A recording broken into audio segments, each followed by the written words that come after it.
कुंभ और प्रयागराज वो स्थान नहीं है जहां पर राजनीति और राजनीतिक कार्यक्रम और फैसले लिए जाएं। कैबिनेट ही पॉलिटिकल है सर। कल ज्वाइंट पार्लियामेंट्री और कुंभ के स्थान पर कैबिनेट करना ये पॉलिटिकल है और पॉलिटिकल संदेश देना चाहते हैं वो लोग। Sir, joint parliamentary committee Akhilesh ji कब वहां स्नान करेंगे? समाजवादी पार्टी के लोग मन से और आस्था है उनको। हम में से बहुत सारे लोग हैं जो गंगा स्नान कराए होंगे, उन्होंने तस्वीर भी नहीं डाली होगी, कहीं भी ना आपको बताया होगा। और भारतीय जनता पार्टी को हम लोगों ने उत्तर प्रदेश में बहुत करीब से देखा है और लगातार उनके काम करने का तरीका देख रहे हैं। जिस तरीके से भारतीय जनता पार्टी सबसे बड़ी भूमाफिया बनकर के आई है, किसी जिले की आप रजिस्ट्रियां चेक कर लो। और अगर ये बात सही नहीं है तो मैं अपने पत्रकार साथियों से कहूंगा कि लखनऊ की जितनी भी रजिस्ट्रियां हुई हैं, अयोध्या जैसी धार्मिक धरती, प्रभु श्री राम की धरती, वहां की रजिस्ट्रियां चेक कर लें, गोंडा तक की चेक कर लें। सबसे ज्यादा आप भारतीय जनता पार्टी के लोगों को पाओगे ये वक्फ की जमीन को केवल कब्जा करना चाहते हैं, ये विवाद खत्म नहीं करना चाहते हैं, कोई झगड़ा नहीं खत्म करना चाहते हैं। विवाद कैसे और बढ़े, कैसे लोगों को दबाया जाए, कैसे समाज में नफरत फैले, किस तरीके से नफरत का सहारा लेके राजनीति कर सकें, उस रास्ते पे भारतीय जनता पार्टी चलती है। उसी के लिए समय समय पर वो कानून लाती है। सर, आप दिल्ली कब जा रहे हैं चुनाव प्रचार करने के लिए? आप मिल्कीपुर का दौरा कर रहे हैं? बहुत जल्दी। सर, आज मिल्कीपुर हम सब लोग मिलकर के जीत के दिखाएंगे। सर, आपने कहा था ऐतिहासिक चुनाव होगा, तो क्या कुछ ऐतिहासिक, मतलब अभी सारे बहुत बाई पोल्स हुआ, ये वाला सबसे ऐतिहासिक? मिल्कीपुर का इकलौता चुनाव है। भारतीय जनता पार्टी ने अपनी पुलिस आगे कर दी है, एसओसीओ को निर्देश दे दिए हैं, डीएम एसपी पूरा इशारे पे लखनऊ के चल रहे हैं। वहां की आम जनता कह रही है, आम लोग, और आप भी जब गए होंगे, आपके सहयोगी गए होंगे, तो वो यही कह रही है जनता कि निष्पक्ष चुनाव होगा तो ऐतिहासिक जीत समाजवादी पार्टी की होने जा रही है। वो बचाना चाहते हैं बेईमानी से, जो उन्होंने बेईमानी बाई इलेक्शन में देखी। कहीं ये सोच सकते हैं कि लोकतंत्र में पुलिस को आगे करके वोट डलवा दें? ये बीजेपी के लोग और बीजेपी की सरकार पुलिस के इशारे पे काम करना चाहती है।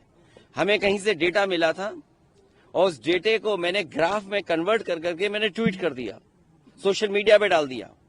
वहां के लोगों ने जवाब दिया, लेकिन उसके बाद जब दूसरा डेटा भी मैंने डाला, उसके बाद लगा कि वहां के अधिकारी, पदाधिकारी और सरकार के लोगों को सांप सूंघ गया। ये जो संस्कृति पैदा की जा रही डेमोक्रेसी में, अधिकारियों के माध्यम से वोट डलवाने की, ये परंपरा गलत है।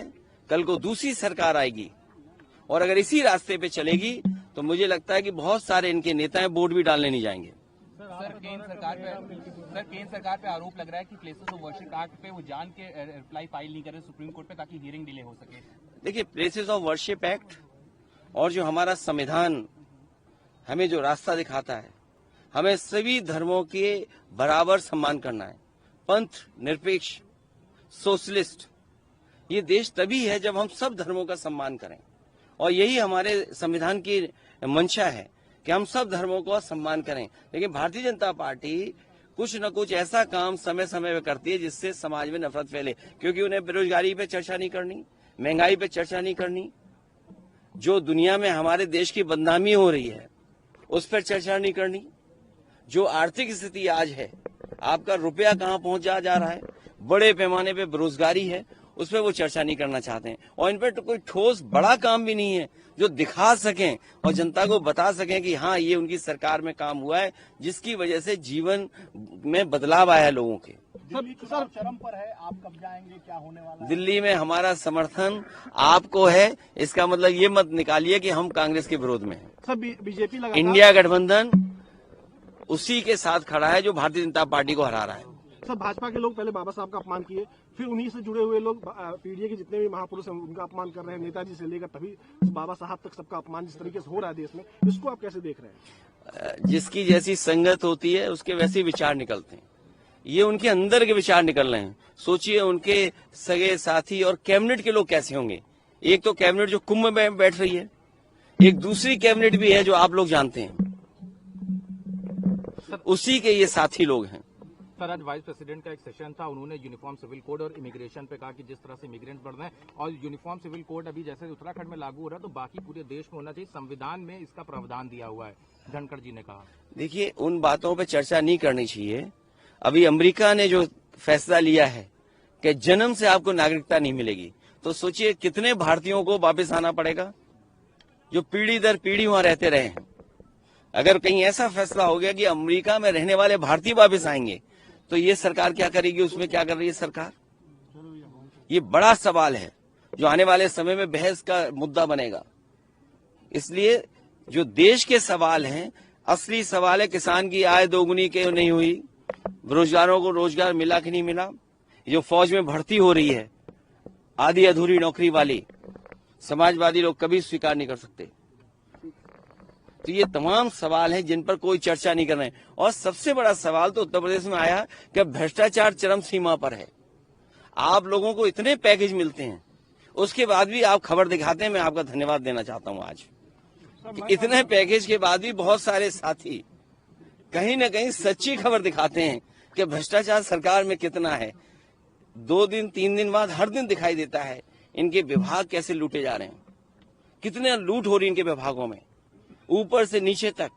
और फिर सबसे बड़ा गोरख धंधा तो वो चल रहा है, गंगा एक्सप्रेसवे का तो नहीं कहेंगे अभी क्योंकि वो पूरा नहीं हुआ। ये लोग कह रहे थे कुंभ तक पूरा हो जाएगा। आप बताओ, सब जानते होंगे आप, यही सरकार दावा कर रही थी कि महाकुंभ होगा तब तक गंगा एक्सप्रेसवे बन जाएगा।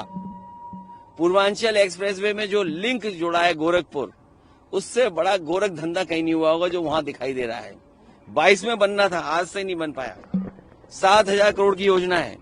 तो ये वो सवाल है जिसका जवाब भारतीय जनता पार्टी पे नहीं है। घर घर जल, उसमें कितनी उंगली उठी है, पूरे गांव खोद दिए गए। उन बातों को अभी स्पष्ट सरकार के लोग ही किसी न किसी दिन कहेंगे। जिस तरीके से अगर किसी से भ्रष्टाचार के सवाल पूछो तो वो श्लोक सुनाने लगते हैं।